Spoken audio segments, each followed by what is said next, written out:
C'est l'heure des informations sur Speedline TV.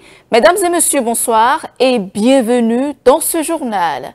Réuni en Conseil des ministres ce mercredi, le gouvernement a décidé de transmettre à l'Assemblée nationale le projet de loi de finances pour la gestion 2026. Les parlementaires seront appelés à l'examiner et à se prononcer sur son adoption, à suivre le point des décisions en début du journal. L'ancien président et leader du parti Les Démocrates s'est adressé au peuple béninois. Au centre de son message, les élections générales de 2026, son intervention à suivre dans un instant.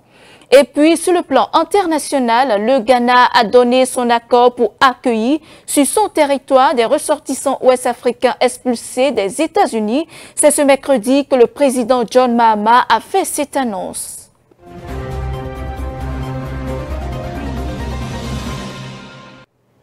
Vous faites bien, mesdames et messieurs, de nous préférer pour vous informer. Le gouvernement béninois a annoncé ce mercredi la transmission à l'Assemblée nationale du projet de loi de finances pour la gestion 2026. Le texte met l'accent sur la transformation structurelle de l'économie et le renforcement des secteurs sociaux et productifs. L'exécutif a aussi validé 2 schémas directeurs d'aménagement et de gestion des eaux relatives au bassin du Niger et de la Volta. On fait le point avec le porte-parole du gouvernement. Transmission à l'Assemblée nationale pour examen et vote du projet de loi de finances pour la gestion 2026. Les orientations économiques et budgétaires pour la gestion 2026 sont focalisées sur le renforcement des facteurs clés de la transformation structurelle de l'économie nationale et une meilleure approche budgétaire de redistribution des fruits de la croissance économique pour plus d'équité et de justice sociale. Ces projections sont conformes aux discussions tenues lors du débat d'orientation budgétaire le 27 juin 2025 à l'Assemblée nationale. Le présent projet a donc pour vocation de permettre la poursuite des actions de diversification de l'économie par le développement du secteur industriel et des infrastructures, ainsi que du renforcement du capital humain.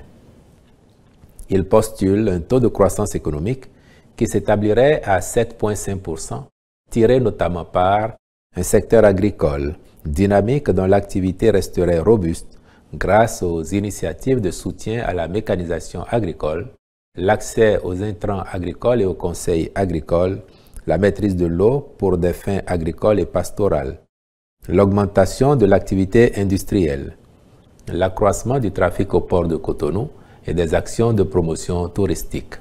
De même, les allocations budgétaires seront également orientées vers l'extension du projet de supplément alimentaire au profit des femmes enceintes, allaitantes et des enfants couvrant les 1000 premiers jours après la naissance. En outre, s'ajouteront au volet nutrition les actions visant la couverture totale des écoles maternelles et primaires publiques en cantine scolaire, l'octroi de bourses d'études dans les écoles privées de renommée internationale, l'accélération des réformes de l'enseignement technique, l'opérationnalisation de SEMECITY, le renforcement et la modernisation du plateau technique sanitaire. Par ailleurs, un point d'attention sera accordé au financement des activités entrant dans le cadre des élections générales de 2026 pour lesquelles les ressources sont déjà entièrement mobilisées. Enfin, le triennal 2026-2028 privilégiera en matière de sécurité l'installation des systèmes de vidéoprotection dans les grandes villes du pays et la forte dotation des forces de défense et de sécurité en engins et vecteurs performants. Au chapitre des communications, en point 1, agrément au Code des investissements. Sont éligibles au régime des investissements spécifiques les sociétés Ellipse Healthcare Bénin SAS pour son projet de construction et d'exploitation d'une clinique au quartier Les Cocotiers dans le 12e arrondissement de Cotonou. En point 2, adoption des schémas directeurs d'aménagement et de gestion des eaux des bassins du Niger et de la Volta. Notre pays implémente la gestion intégrée des ressources en eau comme approche privilégiée de gestion rationnelle, efficiente et durable en vue de garantir l'eau en quantité et en qualité pour tous les usages. Sur cette base, plusieurs outils ont été mis en place, dont le schéma directeur d'aménagement et de gestion des eaux, qui est un instrument de planification et d'orientation pour la gestion durable des ressources en eau à l'échelle d'un bassin hydrographique. C'est donc dans ce cadre que les présents schémas directeurs ont été adoptés pour être mis en œuvre d'ici 2040, respectivement pour un budget prévisionnel de 172 milliards 62 607 000 francs CFA et 2219 milliards 7 francs CFA. Les Guépards du Bénin ont remporté une victoire importante face au Lesotho ce mardi lors de la 8e journée des éliminatoires de la Coupe du Monde. Un succès qui ravive l'espoir d'une première qualification historique pour le mondial. La performance de l'équipe nationale a déclenché de vives réactions à travers le pays, y compris du côté du gouvernement qui a salué cette victoire. Suivant. Déjà, de notre point de vue, il y avait encore place hier pour 1 ou 2 buts supplémentaires. Parce que dans ce genre de compétition, ça peut être aussi très utile de soigner son goal average. Donc oui, 4-0, c'est un succès probant, mais nous aurions aimé l'emporter avec un 5-0 ou un 6-0. Et il y avait de la place pour. Alors est-ce que nous y croyons toujours? Nous sommes engagés dans la campagne et nous y croyons tant que la dernière journée n'est pas jouée. Au jour d'aujourd'hui, oui, nous sommes devancés par un adversaire direct, l'Afrique du Sud, qui aura l'avantage, je crois, de recevoir au moins un match sur les 2 dernières journées, alors que nous ferons 2 déplacements délicats au Rwanda et au Nigeria, les 2 pays qui sont derrière nous, mais à 3 points et qui apparaissent non moins comme des adversaires directs. Il nous appartiendra de mieux fourbir nos âmes pour faire bonne figure au cours de ces 2 confrontations directes pour, au pire, finir parmi les meilleurs deuxièmes afin de jouer les barrages, ou au mieux, faire de bonnes prestations et espérer un faux pas de l'équipe de l'Afrique du Sud qui se trouve devant nous aujourd'hui afin de revenir à sa hauteur et que le goal average faisant l'affaire, nous puissions l'emporter ou même sans qu'il soit besoin de recourir au goal average, que s'il faut pas il y avait de ce côté-là et que nous faisions un sans faute, que nous puissions y arriver. Dans tous les cas, nous y croyons, nous mettrons les moyens, comme depuis le début de cette campagne, afin qu'il ne manque à nos ambassadeurs aucun soutien étatique, aucune diligence qui devrait incomber au gouvernement, et nous espérons que eux aussi prendront plus que jamais encore à cœur de jouer cette qualification historique que le peuple béninois dans son ensemble attend. Et si ça est le cas, je pense que personne chez nous ne leur en voudrait de nous offrir un tel bonheur.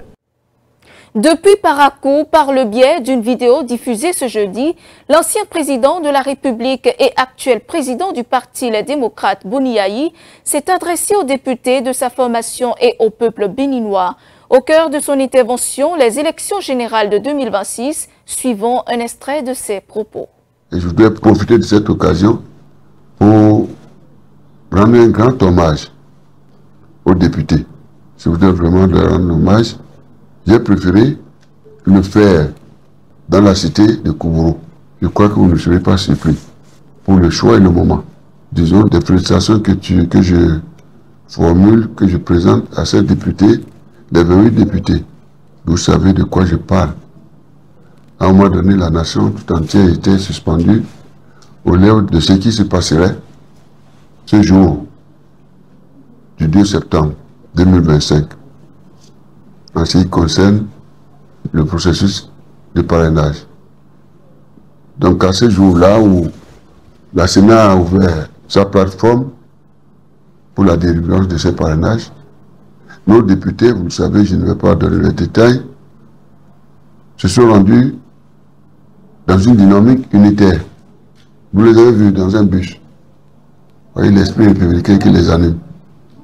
Et ils ont su retirer leur parrainage et les ont mis à la disposition de la République. À votre disposition, chers compatriotes, c'est-à-dire le peuple, à la disposition du parti, pour marquer leur détermination à favoriser l'implication du parti à toutes les élections de manière générale et présidentielle de manière particulière.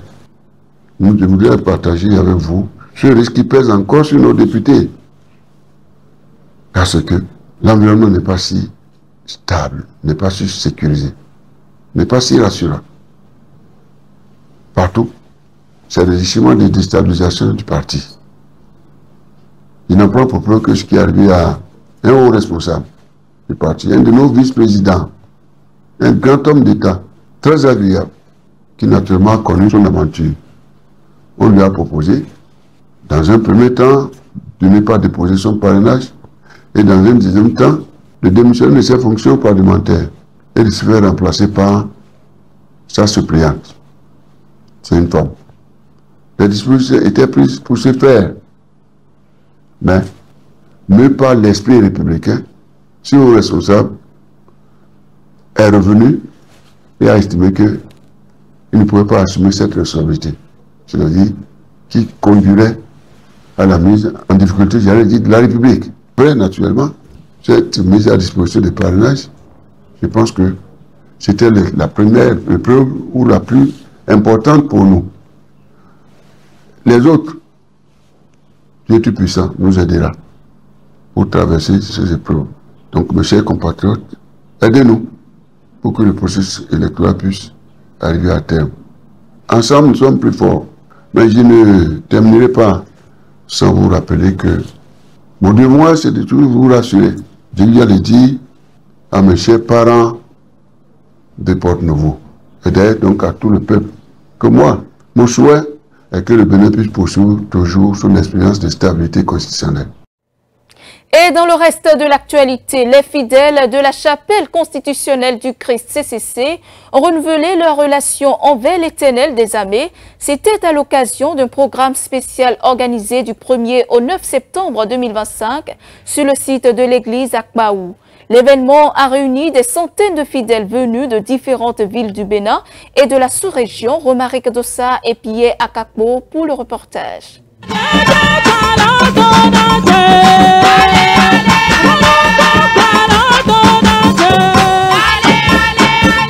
Les 9 premiers jours de chaque année est une période importante et pleinement spirituelle pour la chapelle constitutionnelle du Christ CCC. C'est un programme annuel au cours duquel les fidèles sous la houlette du fondateur de l'église, le général prophète Cherné Totimer, renouvellent leur relation avec Dieu. L'édition 2025 a connu la présence de l'apôtre William Tété qui a rehaussé de sa présence l'événement. Papa William Tété, 79 ans, qui a 42 ans dans le ministère.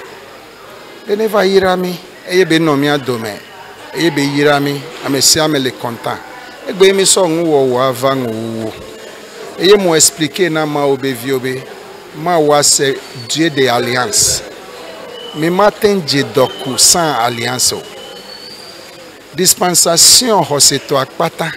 C'est une alliance, il est basé sur une alliance. Au cas de Djibé a meilleur que participer au programme marchand, on est content parce que au pas de nous de job, au pas de nous de bouger les wabe sodak beme, au pas de agbade jo les waji, au pas de ma ova wabe seco. Et munyabe weyake les pom marchand, agbe o manyin de kasi besan. Et les semi avec beyama ou les pomponon. Et bébé c'est dessert de meke les trois gammes sous. Shalom, Père. Amen. Le programme de cette année est axé sur le thème central « Je suis celui que je suis », une expression extraite des Saintes Écritures, plus précisément du livre des Odes, chapitre 3, verset 14, où Dieu se révèle à Moïse.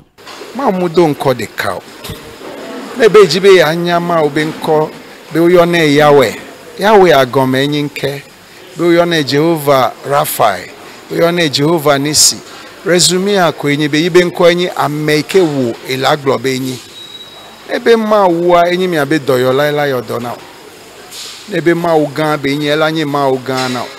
Enyi ma u eyu ebe ma u Jehovah Sabot ke yina ho afufua. Ela ho mi abe combat la combattre le miata. Dans résumé à lo thème à kwenye be ma wa enyi ameke ebe enyi nene be enyi na na we wa. Venus de plusieurs coins du Bénin et de la sous-région, les fidèles repartent remplis de grâce. Ils se disent très heureux de prendre part à ce programme alléchant. Nous avons eu des invités, des apôtres qui étaient là pour nous assister et pour nous fortifier dans la prière. Et pendant ces 9 jours, nous avons reçu beaucoup de choses, beaucoup de bénédictions.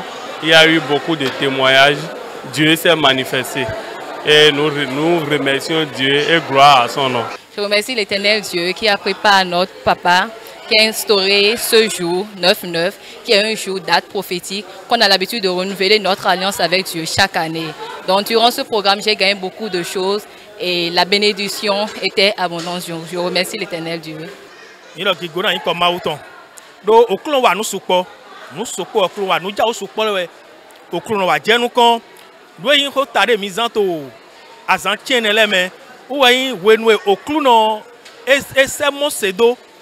Pharaon, n'a pas gardé ton vie, vie ton lait, son pharaon aussi à l'homme.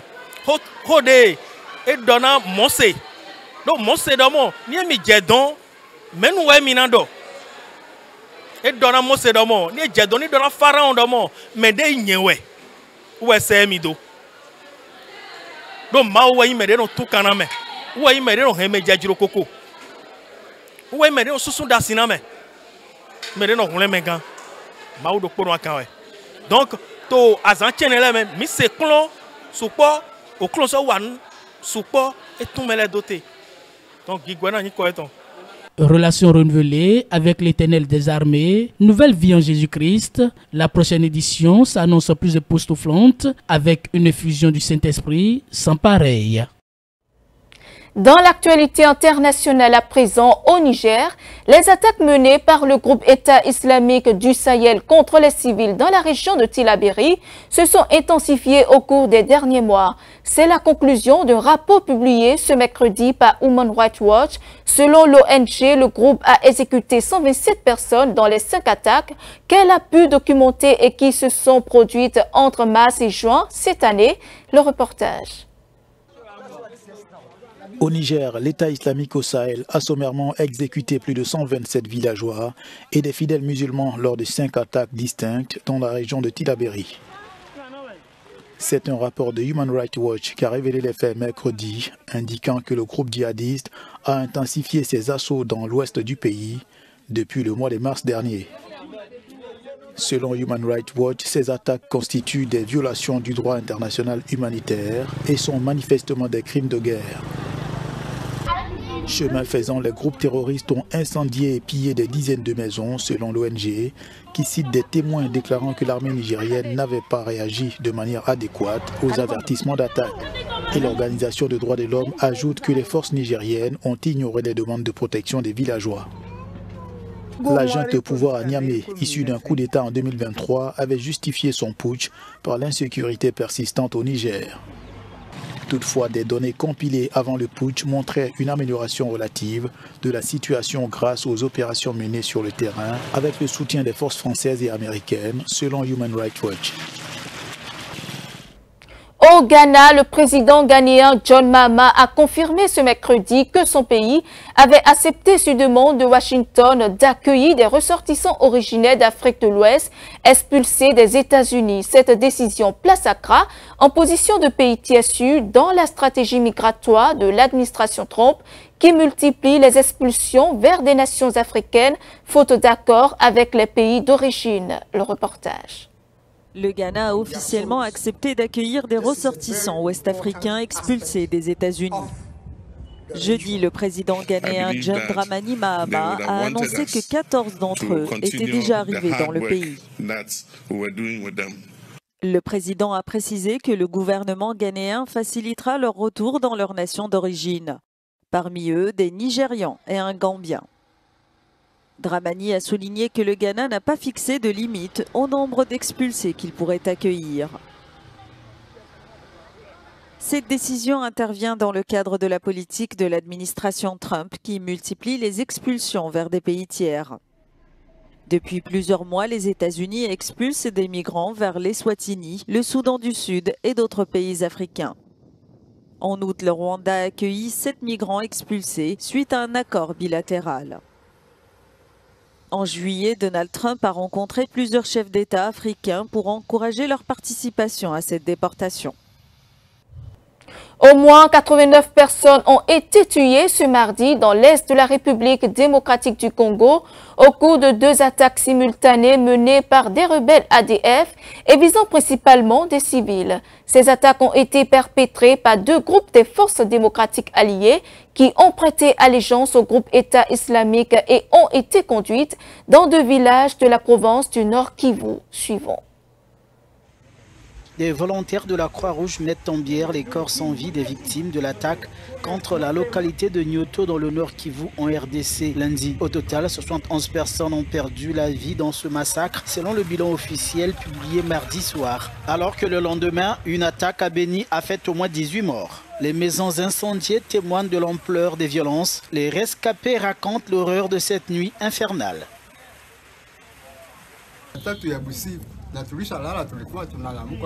C'était à 3 h du matin. On dormait quand on a entendu les crépitements des balles. On a quitté la maison en fuyant pour se cacher nus dans la forêt jusqu'au matin. On est revenu voir l'état de la ville et on était vraiment étonné d'apprendre que plusieurs personnes étaient mortes.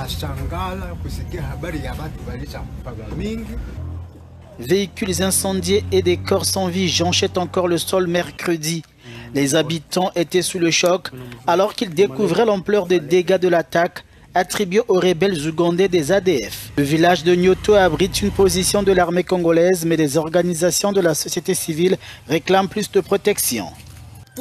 Nous avons une petite position de l'armée ici, mais on ne sait pas si les militaires étaient là. Ils ne sont pas en nombre suffisant. Ils sont basés à Monguripa et n'arrivent pas ici à Nyoto.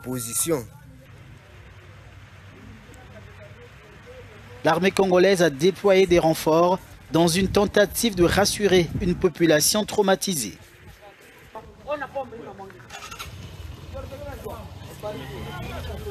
Et des dispositions sécuritaires nécessaires et des grandes envergures ont été prises pour que cette population ne puisse pas se retrouver encore dans les pleurs,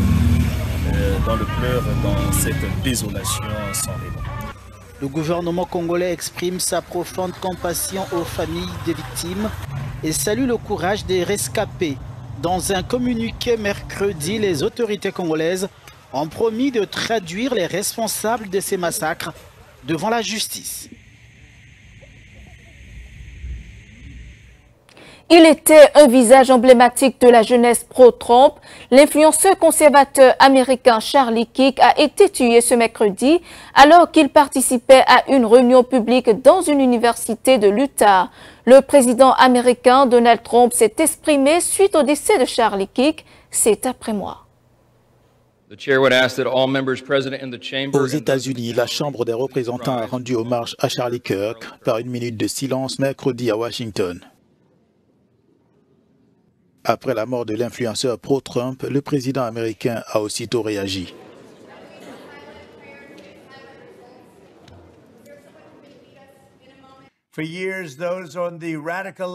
Depuis des années, les Américains de gauche comparent des Américains formidables comme Charlie aux nazis et aux pires criminels et meurtriers de masse au monde.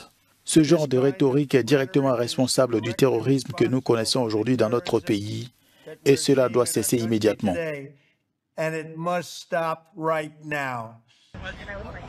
Le podcasteur conservateur porte-drapeau de la jeunesse pro-Trump a été tué lors d'une réunion publique dans une université de l'Utah aux États-Unis. Les investigations sont toujours en cours afin de retrouver le tireur, dont les motivations restent encore inconnues.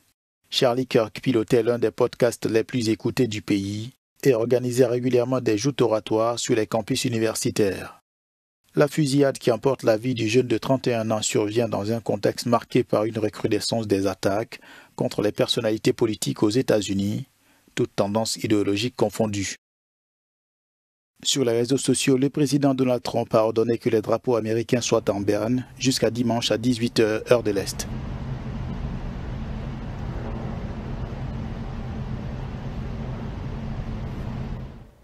Nous sommes à la fin de ce journal. Merci de nous avoir suivis. Suivez-nous en continu sur speedlinetv.bj/live et sur nos différents canaux digitaux Facebook et YouTube.